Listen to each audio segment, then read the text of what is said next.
You loved our video with 9 secret features of your Dygma keyboard. So today, we're back with more. This time, focused on the different options available in the redesigned settings menu on the configurator software. Bazecor! We recommend watching until the end. I'm sure you'll find something you didn't know about. And we've just added a little new feature that many will find very useful. Let's start from the top with keys and layers. Here, you can adjust the timeouts for your super keys and the cursor and wheel speed for the mouse keys. But if you scroll down a bit more, you'll see the option to set the default layer. That's useful, for example, if you create a new layer that you later want to make your default, without having to redo or lose layer 1. Right now, I'm testing Colemac on layer 8, and when I'm ready to fully switch, I will make that layer 8 my default, while still keeping my QWERTY layer in case I want to go back or someone else needs to use my keyboard. QWERTY, Colemac. Other people have different layers for Mac and Windows, and these settings lets you easily change which one is the default, depending on which one you use the most. However, my favorite hidden feature on this submenu is the minimum prior interval in the super keys settings. It sets the minimum time that must pass between pressing a normal key and pressing a super key for the hold function to be possible at all. This is helpful because it allows you to hold tab on a super key without triggering the function assigned to hold. It makes more sense with an example. I have a super key on one of my thumb keys that's backspace on tab and shift on hold. That means that I can't hold backspace to delete multiple characters because holding the key triggers shift. But if I increase the minimum prior interval just a bit and press that key quickly after any other key, I can hold backspace without shift being triggered. So if I hold it normally, it's just shift. But if I hold it fast after pressing another key, I hold backspace and everything is deleted. Just a small warning. This only works with super keys that have tab and hold assigned, and nothing more. Let's move now to LEDs. Here you can configure the backlight and underglow brightness for both wired and wireless modes. You can also choose the time before the LEDs turn off. For example, I can make my underglow just 0 or 100%. But what if you don't want them ever to turn off?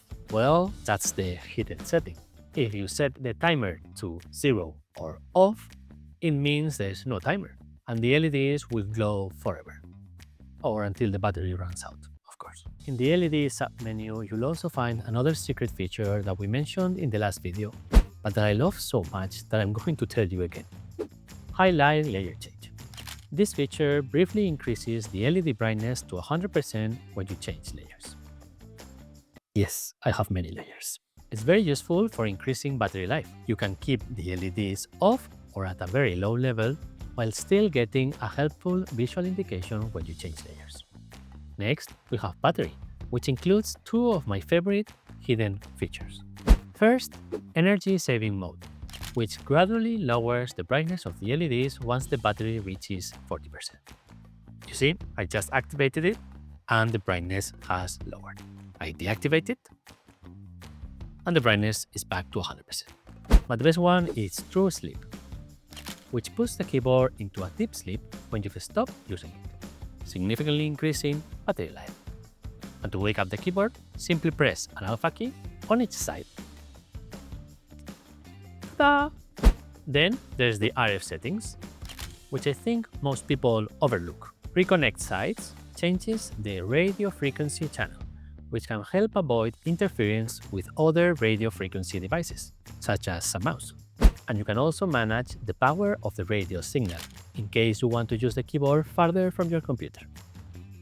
Under Application, you can choose the appearance, system, dark or light, the language of the key layout, access the release notes, and even see how Bazecor is built and communicates with the keyboard by activating the developer tools. Finally, my favorite section, backups. In case you don't know, Bazecor saves a backup of your configuration every time you make changes to the keyboard. In this submenu, you can choose the folder where those backups are stored and how long you want to keep them. And here's the hidden feature. You can sync your backups across computers if you select a cloud folder, such as Google Drive, for your backups. That way, you can easily sync changes between keyboards, even if one is at home and the other at the office. You only need to make changes to one keyboard and restore the automatic backup on the other. And even if you only have one keyboard, it's also useful to sync the names of your layers, macros, and super keys between different computers. Simply restore a backup from the computer where you made the changes, and the names will be restored as well. And talking about restoring, besides loading a custom backup, you can also restore the last one, which is useful if you've loaded the wrong one. Export your current backup, great for sharing, or our new little feature, restore the default configuration. This last option is great if you've made too many changes at once, feel a bit lost, and want a fresh start. As a bonus, remember that you can customize your keyboard's name by pressing the edit button next to it. And that's it. Let me know which one is your favorite hidden setting. And if you want to learn more about Bazecor, the configurator software for the Dygma keyboards, check out these other videos. Until the next one.